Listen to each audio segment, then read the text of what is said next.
Well, it's finally here. It's race week for the first Grand Prix of the 2020 season, and it's been a long wait since Australia, but we're finally getting ready to go for the season. So with that in mind, here is my preview for the 2020 F1 season, and there's a lot to discuss. But first we're going to talk about Mercedes. Now, Mercedes today have released a new livery, an all-black livery, signalling their intent to stand against racism and discrimination, and it looks fantastic, personally speaking.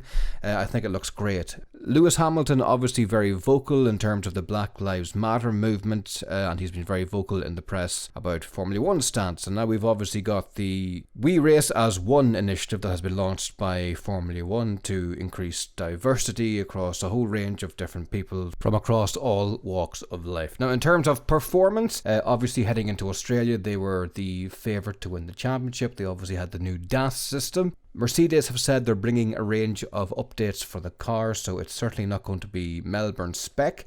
But I still think in terms of the championship, you can't look past them as favourites. In terms of the drivers, Lewis Hamilton, well capable of winning his 7th title, and he'll be gunning to go for that 7th title as well. Valtteri Bottas, big year for him. His contract's out at the end of the year, and he'll be keen at making some sort of stab for the title. He's been second best to Hamilton ever since he moved to Mercedes. Can he mount that challenge? Only time will tell. Personally, I don't think he can, but I would love to be proved wrong.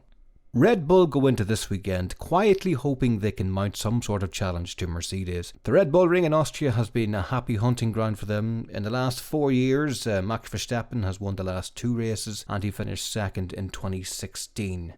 So the records show they should go well this weekend, and they'll be hoping to get the championship off on the right start. It's a big weekend also for Alex Albon, I'd argue, because he has the honeymoon period of stepping up to Red Bull over him, and he'll be needing to put in some serious performances from here on in. Now, he has been doing well. He almost got his first podium in Brazil last year before Hamilton knocked him off the road. But hopefully this is the year we see him really starting to make that step up and start challenging for consistent podiums and maybe even a race victory. You never know. Moving on to Ferrari. Now, they came into Australia tipped to be third fastest, certainly behind Red Bull anyway. And it'll be very interesting to see if those predictions pan out to be true. Now, with Vettel leaving at the end of the year, Leclerc is the number 1 driver, and he'll be hoping that he can really push that team forward. And by all predictions, he's got quite the job on his hand. But you never know. He's got that first year of Ferrari behind him, so that experience will stand to him. And you never know. If they bring updates, he could be springing a surprise and challenging the order of balance that was predicted going into the championship. In terms of Vettel, it'll be interesting to see what the mood in the camp is this year. Obviously, he's leaving at the end of the year, so I'm interested to see how the team work around him. Do they put most of their resources into Leclerc, or will they give Vettel the resources to mount a challenge if he can? But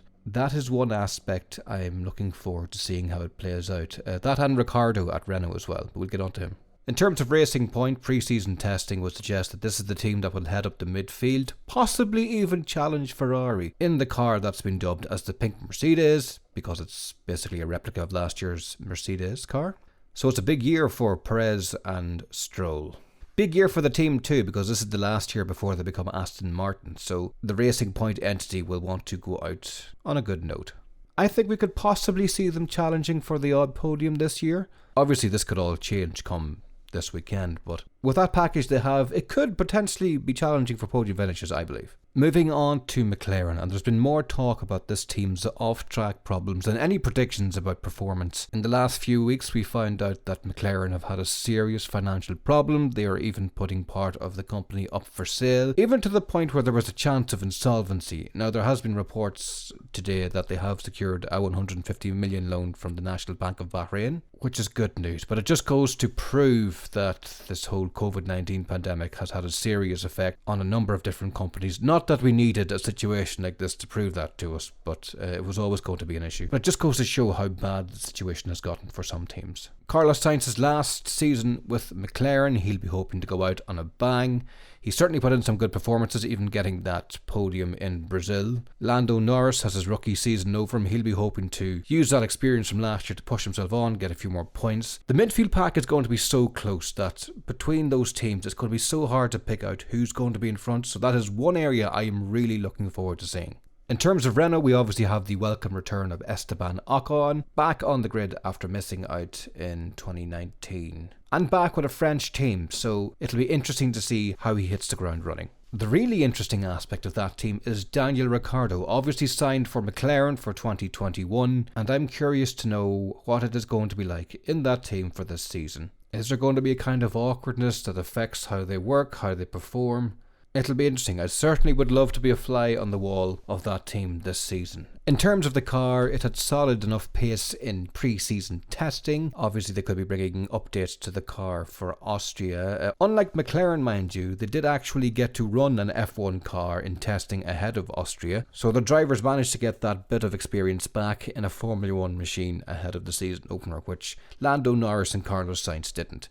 So will that play to their advantage? Alfa Romeo probably had one of the more underwhelming performances in testing. Mind you, we can't read much into testing times anyway, so they could surprise us possibly in Austria, but I'd expect them to be in the second half of the midfield at least, come Austria. They've a very experienced driver in Kimi Raikkonen, so no better man to get the best out of the car. Antonio Giovinazzi, he missed out in the Ferrari seat, so he'll be keen to put in some good performances this year too. Toro Rosso have been rebranded as AlphaTauri and come into the new season with a beautiful looking car. Certainly one of the more striking liveries on the grid. Testing times, however, suggest they may have slipped back a bit, so it'll be interesting to see where they fared this weekend in Austria. They got 2 podiums last season, so it'll be interesting to see if they can make any strides this season, but early predictions would suggest not. In terms of Haas, they come into the 2020 season on the back of a horrendous campaign in 2019. Pre-season testing suggests they might have improved slightly. Gunter Steiner did say that until they get a definite answer for how many rounds there are going to be this year, that they're bringing no upgrades to the start of the season, so it'll probably be the Melbourne spec Haas we see in Austria. Williams have had a busy period between Australia and Austria. Their sponsorship deal with Rocket was terminated. They've released a brand new liveried car which looks brilliant. Many are predicting that they'll move off the back of the grid, which means we could see them moving out of Q3 more often.